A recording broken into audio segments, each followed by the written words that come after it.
주야로 묵상. 오늘은 야고보서 5장 1절에서부터 3절까지의 말씀입니다. 우리가 지난 시간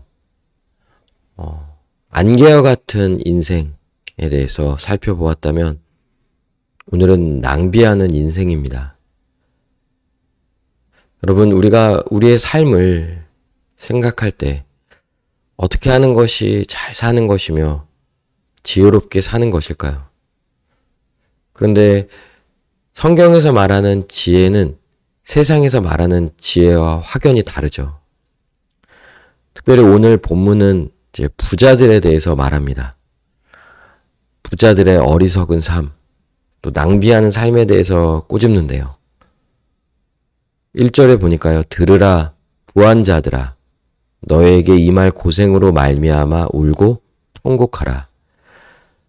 사실 이제 지금 이 1절의 표현대로 말하자면 부한 자들이 장차 당하게 될 고생, 또 그 일로 말미암아 울고 통곡할 것이라고 말합니다. 그 이유가 이제 2절에 나오죠. 그것은 너희 재물은 썩었고 너희 옷은 좀 먹었으며 너희 금과 은은 녹이 슬었으니. 지금 이 표현이 무엇이냐면요. 부한 자들이 오로지 자신만을 위하여서 그 부를 축적하였고, 사실 축적한 부를요 다 쓰지를 못하고 죽게 된다는 거죠. 우리가 안개와 같은 인생에 대해서 나누었었습니다. 내일 일을 알 수가 없죠. 이 땅에서의 우리의 생명이 언제까지일지, 우리는 언제 죽게 될지 전혀 예측할 수가 없습니다. 그런데 어리석은 자들의 특징은 자신의 생명이 영원할 거라고, 자신의 생명을 스스로 통제할 수 있을 거라 생각하면서 시간을 허비하고요. 계획을 세워서 그 계획을 다 이룰 거를 생각하면서만 살아간다는 거야. 그런데 그렇지 않죠. 우리가 언제까지 살지를 알 수가 없어요. 내일 일도 모르고요. 잠시 뒤에 있을 일도 알지를 못하는 것이죠. 근데 부자들의 특징은 이 땅에서 자신이 영원히 살 것처럼, 그래서 그 부를 축적하고, 사실 쓰기에도 너무 많은데 다 쓰지도 못하는데도 불구하고 끊임없이 부를 축적합니다. 그 부를 영원히 쓸 수 있을 것처럼 채우고 계속 채우는 것이죠. 그런데 결국 사용하지 못하여서 재물이 썩어버린 거예요. 옷은 좀 먹죠. 사용하지 않고 입지 않은 옷들. 금과 은이 녹이 슬었다는 거예요. 물론 이건 좀 더 과장된 표현일 수 있겠죠. 그러나 분명한 것은 그들은 사용하지도 못한 채 그것들을 계속 쌓기만 했다는 거예요. 그런데 여러분, 이게 얼마나 이제 큰 죄가 되냐면요. 결국 이 부가 축적하는 과정에서도 문제가 될 수 있죠. 결국 계속 자기만을 위하여 부를 축적하면 어떻습니까? 남의 것을 더 가져와야 하는 상황이 되고요. 또 그로 인하여 가져오는 것뿐만 아니라 그로 인해 누군가는 먹지 못하고 가난함으로 인하여 고통받으며 살아갈 수도 있다는 거죠.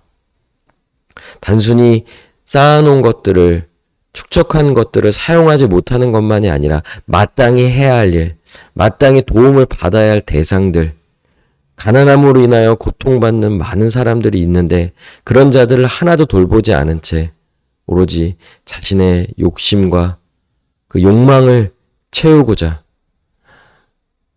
그 재물을 축적하며 살아갔다는 것이죠. 이런 인생은 낭비하는 인생인 거예요.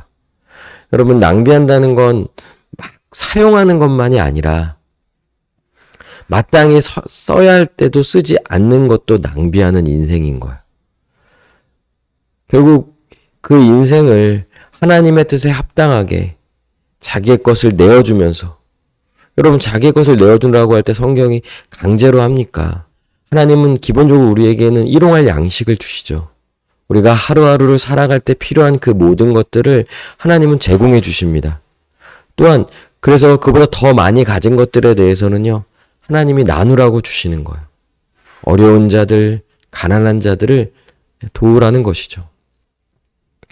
그런데 부자들은 그렇게 하지 않았다는 거예요. 그리고 3절에 무서운 표현이 있습니다. 금과 은이 녹이 슬었죠? 그 녹이 심판의 증거가 된다는 거예요. 그러니까 장차 있을 심판에 하나님 앞에 설 우리들. 근데 하나님이 이걸 물으시겠다는 거예요. 우리의 삶을 보시고 우리의 삶 속에 나타나는 그 모습, 그것을 보시고 그것에 따라 심판하시겠다는 것이죠. 그런데 그 녹이 증거가 되며 불같이 너희 살을 먹으리라. 불같이 너희 살을 먹으리라. 이런 표현들은 다 은유적인 표현이죠. 어떻게 녹이 우리의 살을 먹겠습니까? 그런데 결국 장차 있을 그 심판이 우리가 이 땅에서의 그 삶으로 인하여 받게 될 그 심판, 그 심판의 무서움을, 엄중함을 잘 표현해 주는 것입니다. 그리고 너희가 말세에 재물을 쌓았도다. 그렇죠. 장차 우리가 주님을 맞이할 날이 언제인지를 알 수가 없죠. 예수님이 다시 오심은 우리가 예측할 수 없습니다. 우리가 이 땅에 살아갈 때 우리의 죽음도 예측할 수 없고요. 예수님의 오심도 예측할 수 없죠. 그런데 우리는 끊임없이 만약에 그것이 나만을 위하는 그 재물을 쌓아놓는 것이라고 한다면 그것은 결국 주님 앞에서 우리에게 있어서 그것은 심판의 이유가 될 수 있다는 것이죠. 여러분, 우리 자신 한번 되돌아봅시다. 물론 우리는 심판받지 않을 거예요. 정말 예수님 믿고 구원받았다면 영원한 지옥 형벌은 있지 않을 것입니다. 만약 그렇다고 한다면 우리는 이 땅에서의 삶을 더욱 주를 위해 살아가야겠죠. 우리가 받은 은혜가 얼마나 큽니까? 이 땅의 것을 축적하는 것으로서 살아갈 자들이 결코 아니겠죠. 이미 받은 은혜를 생각한다면요. 우리는 너무나도 큰 은혜를 누리는 자로서 마땅히 하나님을 위하여 또 이웃을 위하여 섬기는 자로서 살아가야 한다는 거예요. 꼭 부자들만에게 얘기는 아닐 거예요. 각자 자기의 형편에 따라서 얼마든지 말할 수 있겠죠. 아마 부자라고 생각하지 않을 수도 있을 거예요. 왜냐하면 그 부를 생각하는 게 기준이 월등히 높을 수 있거든요. 여러분, 진정한 부자는요, 부유함을 누리는 자로서 자기 것을 더한 것들에 대해서는요, 나눌 줄 아는 그런 여유가 있는 자들이 오히려 부한 자들입니다. 그래서 하나님이 주신 것에 대해서 자기의 것을 쓰고 난 다음에 생각했을 때 과도하게 부를 쌓는다든지 자기만을 생각하는 방식에서 벗어나서 다른 사람을 돕고 가난한 자, 또 주님의 뜻에 합당하게 갖고 있는 재정과 자기의 소유를 사용해야 하는 거예요. 그런 자에게는 또한 하나님의 칭찬과 상이 있을 거예요. 이미 그렇게 살아가는 삶이 복인데, 나누어 주고 베풀며 사는 이 부유한 삶이 복인데, 하나님은 그런 자에게 또한 그 행함에 대해서 갚아주시고 칭찬과 인정을 주님께서 장차 있을 심판의 날에 해주시겠다는 거예요. 그러니 여러분, 낭비하는 삶을 사는 것이 아니라 주님 앞에 서게 되는 그날을 생각하면서 어떻게든지 우리의 삶이 누군가를 돕고 섬기는 데 나아가는 그런 삶으로 나아가야 할 것입니다. 우리 함께 기도합시다. 오늘 하루 살아갈 때 낭비하는 삶이 아니라 하나님 주신 그것을 가지고 누군가를 돕고 섬기며 살아가는 지혜로운 자로서 살아가는 우리 모두가 되게 해달라고 이 시간 함께 기도하시겠습니다.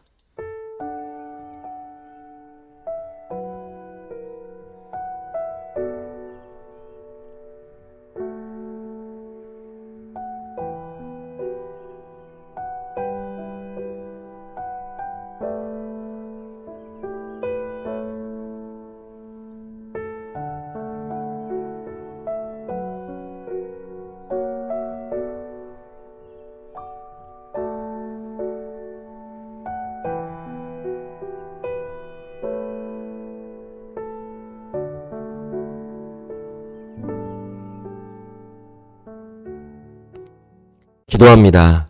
주님, 오늘 하루 낭비하는 삶이 아니라 정말 지혜로운 자로서 풍요로운 삶, 베푸는 삶, 나누는 삶, 하나님의 뜻을 이루는 삶을 살아가는 우리 모두가 되게 하여 주시옵소서. 한평생 또한 이렇게 살아가기를 원합니다. 이 땅의 삶이, 이 땅의 생명이 언제까지일지 알 수 없지만 하루하루를 의미 있게 가치 있게 잘 살아가게 하여 주시고, 그래서 주님 앞에 설 때 칭찬받기를, 상급을 받기를 고대하며 소망하며 살아가게 하여 주시옵소서. 감사드리며 예수님의 이름으로 기도합니다. 아멘. 오늘도 주님 안에서 승리하는 복된 하루 되시길 바랍니다.